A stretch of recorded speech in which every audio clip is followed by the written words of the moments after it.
Ahead tonight on Soul of the South News, remembering the life and legacy of civil rights freedom fighter Medgar Evers. We've been fighting for this country for democracy. Why shouldn't we have these privileges? The president of Zimbabwe has strong words for his political rival as well as the rest of the world. Proving wrong those who doubted that Zimbabweans are able to conduct their affairs without external interference. A state fair rodeo stunt kicks up controversy when a clown appears wearing an Obama mask. Plus, the artwork of gifted sculptor Ed Dwight is a history lesson in bronze and the topic of tonight's Soul of the South News Spotlight. Black jockeys, frontiersmen, Buffalo Soldiers, Seminole Scouts, all the black women involved in the West. This is Soul of the South News. Good evening and welcome to Soul of the South News. I'm Roy Hobbs. Topping our news tonight, a federal judge calls New York stop and frisk policy indirect racial profiling and says it violates the Fourth Amendment. However, that judge stopped short of ending it. Instead, the judge is seeking remedies to make sure it's carried out in a way that protects the rights of New Yorkers. The remedies include an independent monitor, a written policy specifying where searches are authorized, and a trial program using body-worn cameras by some officers. Now, here's a snippet of a short documentary that follows Taekwon Breon, a New York native who says he was stopped by police more than 60 times before the age of 18. I've been taken in a lot of times because if you're stopping me, I'm gonna wanna know why. And that's when you could hit a change in their tone. They start to get a little more aggressive and you feel threatened. They were like, if you're gonna talk back, we're gonna take you in. If you're gonna ask questions, we're gonna take you in. You sit in a precinct for like, I would say like 8-9 hours with a bunch of people you don't know. They put the cuffs on really tight and it stinks and you don't get fed. All this time, y'all know I'm innocent. They just kept me there till like 4 in the morning and then let me out the back door. I'm an educator, I'm in my 30s, I'm a family man, and there's a police car behind me. The reaction turns into fear. And I have to run through my head. Okay, what am I doing? Where am I keeping my hands? What am I saying to this officer? Do I got their name? Do I have the badge number? You know, like, I'm going through the checklist. And that's only because I've equipped myself over the years to go through the checklist. Every 13-year-old kid, 14-year-old kid, adolescent doesn't have a checklist. Because of his experiences, Taekwon hopes to become a lawyer, in part so that he can help others who are subjected to racial profiling. And speaking of civil liberties, a big announcement out of Washington today. Former Presidents Bill Clinton and Jimmy Carter will join President Barack Obama to commemorate the 50th anniversary of the historic March on Washington and Dr. Martin Luther King Jr.'s I Have a Dream speech in Washington, D.C. on August 28, 2013. The three will deliver remarks at the Let Freedom Ring commemoration and call to action event at the Lincoln Memorial. And like Dr. Martin Luther King Jr., civil rights activist Medgar Evers fought to overturn segregation. In our cover story tonight, Soul of the South's Mary Major looks back at his life and legacy. Hello everyone and welcome to Soul of the South as we continue our journey. I'm Mary Major. Today we are at Alcorn State University to celebrate and remember a true American icon and a son of the South. Soul of the South takes a look at the life of Medgar Wiley Evers. Murder, lynchings, riots. This was the Mississippi Medgar Evers gave his life to change. Medgar grew up in a Mississippi farming family. His parents, James and Jesse, taught him to always respect and value who he was and that race should never hold him back. At 17, he entered the draft and joined the Army alongside his brother Charles. After fighting in both Germany and France in World War II, he was impressed that he was treated more as an equal on foreign soil. With a renewed mission, Medgar returned to Mississippi, disappointed to find that his service did not bring him equality. His brother Charles recalls the reality they faced at their homecoming. You're 3 years older than Medgar. He followed you into the Army. You guys went to World War II together, came back. Tell me about the day that you both decided you were going to go register to vote.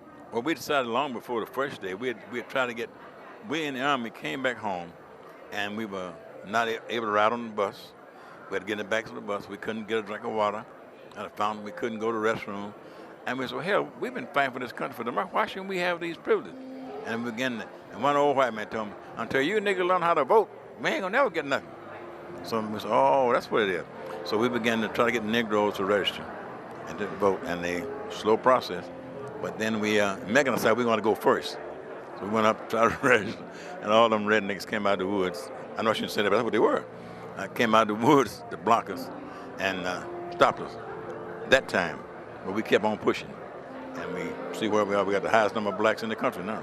So you go to vote, and it's you Medgar, and about three other guys to register, and you're met with several white people, policemen, hundreds, knew you were coming, and they were trying to block you from.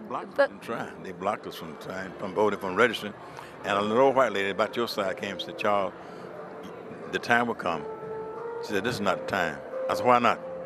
As I went and fought in this army and come back here now and I can't vote, can't register. I said, Charles, it's not the time. It'll come.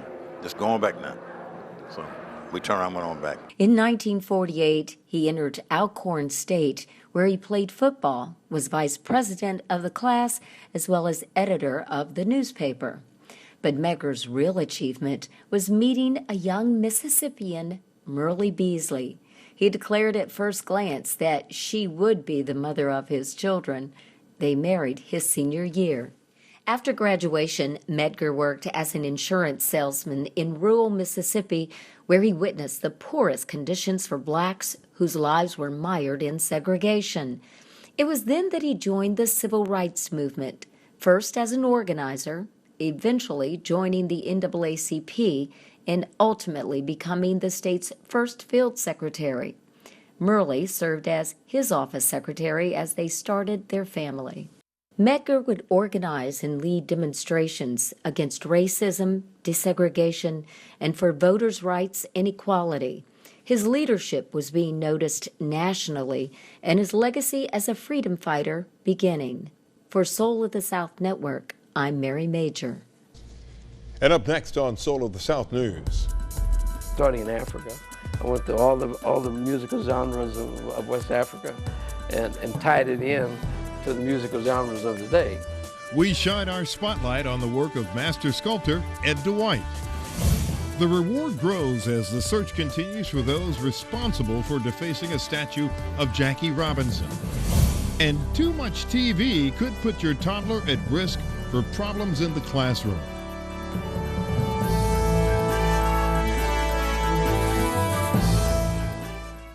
You are watching Soul of the South News.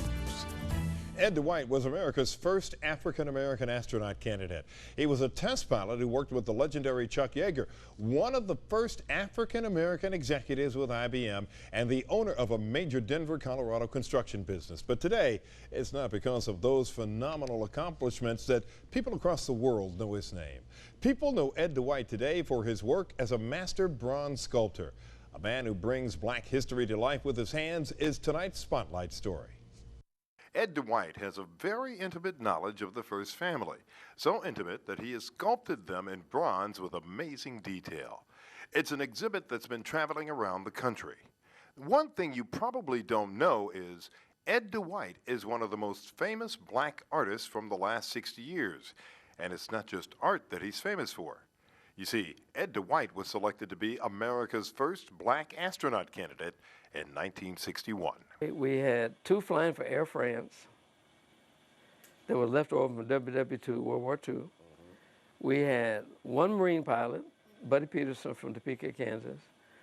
We had 1 Navy pilot. We had 90 Tuskegee Airmen. So what they did was, and the rest of them were bush pilots in the Caribbean, with these guys that fly from island to island. They were all black. And they didn't have any engineering degrees. So, and it turns out that the Tuskegee Airmen didn't have any engineering degrees either. Out of the 125 black pilots flying, Ed Dwight was the only one to meet the requirements set out by the United States Air Force to be an astronaut candidate. Because of that, he caught the attention of then President John F. Kennedy. I was 27, I had 2,200 hours of jet time, had an engineering degree, and the last 3 effectiveness report, last 4 were all rated outstanding. Being an astronaut, Dwight says, was the last thing on his mind, so he went to his superiors to get their opinion. They advised me to leave it alone, but something inside of me, I told Colonel McDonald, I says, you know, I said, if I do this, I'll have a possibility of saving my people. He looked at his white boy, looked at me, save your people. You better save yourself. You don't save your people. Are you crazy? And so, and then I told him, I said, you know, and also I allowed him to get, you know, if I do this, I'll be able to cover Ebony. Dwight never made it into space, leaving the Air Force after the Kennedy assassination. He became a top exec for IBM, and he ran a successful construction business in Denver. But Ed says he always had a passion for art, so he used art as stress relief from work until a friend gave him a challenge to do a sculpture. He says, what I want you to do, Ed, is that I want you to do the sculpture of me. But then I want you to record. He said, nobody out of all this history we've had is chronicled what blacks have done in the United States of America. And I looked at George, I said, what the hell are you talking about? He said, all the stuff that blacks, I said, what have blacks done? Ed admits his friend was stunned that this man who almost went into space knew nothing about black history. And he says, have you ever heard of Frederick Douglass? I said, no, what did he do? Harriet Tubman? Never heard of her. Nat Turner? Nope. That, he says, got him studying black history and art. He went back to school at the age of 45 and earned a master's degree in sculpture. Over the next 35 years, using bronze as his medium, Dwight immortalized black history makers and much, much more. It all started with 8 pieces commemorating the Buffalo Soldiers in Colorado. Dwight says that project got a hold of him in a big way. I did 70. In the Western series, I changed the name of it from Buffalo Soldiers to Black Frontier Spirit in the American West. That ended up with about 50 bronzes in that series, which is a whole history, including black jockeys, frontiersmen, Buffalo Soldiers, Seminole Scouts, all the black women involved in the West. And the more I got into it, the more I learned. Dwight's newfound sculpting obsession led him to more projects and new opportunities to explore his roots. Starting in Africa, I went to all the musical genres of West Africa and tied it in to the musical genres of the day. And then the methodology of getting it from New Orleans up the river to St. Louis, over to Kansas City, and over to Chicago, and finally to New York. But I followed that trail, you know, of how it all happened. The result? 70 bronze statues, including jazz greats Miles Davis, Dizzy Gillespie, and Ray Charles. That's what Dwight called gallery work. Where he really took off was with his historical memorial work. The memorials cover more ground. You know, it's like the big blockbuster movies out of L.A. Doing the gallery work is like Broadway actors in New York, you know, because they're pressing the flesh and you're out there doing the stuff, but you do a little increment at a time. But you go to L.A. and do big blockbuster movies. Well, that's what the memorials were to me, but because you affect more people. Those memorials, Dwight says, are really educational tools for black children. Pieces he hopes inspires. I don't know how to bring somebody to a memorial with a big block of concrete and tell them, that's your history, you know, versus having these kids walk in there and going, wow. And I have kids in all my memorials. And so, and those kids go up there and I get letters on top of letters because it becomes a class project for these little black kids who went to a memorial of mine and saw a little black kid. And so he was directly, you know, affected by it. At the age of 80, Ed Dwight is not slowing down and travels the country with his Obama inauguration exhibit. Besides using his work to educate the black community about history, he also wants to teach an appreciation for art. We don't know art. We don't know how to perceive. We don't know how to look at it. We don't know what we're looking at when we're looking at it, you know? And that's why it's really confusing. I'm writing a book right now on the politics of art. And my lead-in is there, you know, what is black art? I mean, and we need to define it, and then we got to go through all the history of art systems, art genres all over the world, and how do we work our way into something that is still not recognized. Now, Ed has been inundated with public art projects throughout the country. To date, he has created over 120 memorials, monuments, and public art installations, and some 18,000 gallery-level sculptures. He is truly a man of bronze. When Soul of the South News continues. Dozens evacuated after their vacation homes are swallowed up by the earth.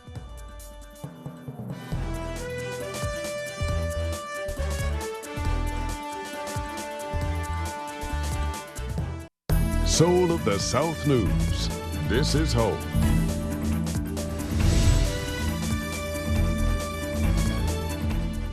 Topping your News Digest this evening, dozens of people at a Florida resort near Disney World escaped two buildings being sucked underground, literally, by a huge sinkhole. That sinkhole developed around 11 Sunday night. One resident says two buildings collapsed into each other. Our floor is 50 feet underground. The whole side of the building that we stayed is gone in chunks and pieces.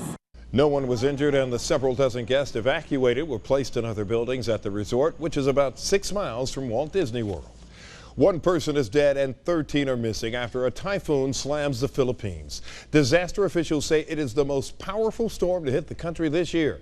The torrential rain and 93-mile-an-hour winds are causing landslides, flooding, and a disruption of communications. About 20 typhoons a year hit the Philippines. There is a $50,000 reward being offered for the arrest of those responsible for vandalizing the Jackie Robinson statue on Coney Island in New York. $40,000 of that reward money is being offered through the Jackie Robinson Foundation, and the Daily News is offering the other $10,000. Last week, expletives and racial epithets were scrawled on the statue in black marker. The Parks Department removed the hate speech the very next day. A rodeo stunt mocking President Barack Obama is causing controversy in Missouri. The stunt happened during a bull riding competition at the Missouri State Fair on Sunday night. A rodeo fan shot this video. He says it shows a rodeo clown in a Barack Obama mask. The announcer worked up the crowd, asking if people wanted to see Obama run down by a bull. At one point, the announcer said, quote, "We're going to stomp Obama now," unquote. Well, the Missouri Rodeo Cowboy Association's board of directors issued an apology saying rodeo is not meant to be a political platform. And this afternoon, the Missouri State Fair says it has banned the rodeo clown from ever performing at the fair again. We want to know what you think about this, so leave us a comment on our Facebook page. Just type in Soul of the South Television into the search bar. U.S. Attorney General Eric Holder announced a change to drug crime sentencing guidelines today. Holder said federal prosecutors will stop seeking so-called mandatory minimum sentences for people convicted of non-violent drug offenses. Officials say this new policy would mean fewer federal prison inmates and would save taxpayers the cost of housing them. They now will be charged with offenses for which the accompanying sentences are better suited to their individual conduct, rather than excessive prison terms more appropriate for violent criminals or drug kingpins. Civil rights groups have long backed an end to mandatory minimum sentences, saying they affect a large number of minorities and low-income families. Zimbabwe's president-elect Robert Mugabe spoke out in public for the first time against critics of his re-election today. He called them Western-sponsored stooges. The United States and other Western countries have strongly questioned the results of that election. Mugabe insisted the election was fair. We are delivering democracy in a platter, on a platter. Do you take it? We say take it or leave it. A challenge to the election has been filed in the courts. The 89-year-old Mugabe has been president for 33 years. But some Tennessee parents may think their child is the Messiah, but a judge in that state says he's not and has ordered them to change the boy's first name. The parents of Messiah Deshaun Martin couldn't agree on the 7-month-old's last name, but the judge said the first name was the problem, saying Messiah is a title that has only been earned by Jesus Christ. He ordered the child's name to be changed to Martin Deshaun McCullough. The parents say they will appeal that. And still here on Soul of the South News. I feel energized. I feel like I want to do more. Too bad the class is over. The latest efforts to pull kids away from the TV and tablets and get them on the dance floor.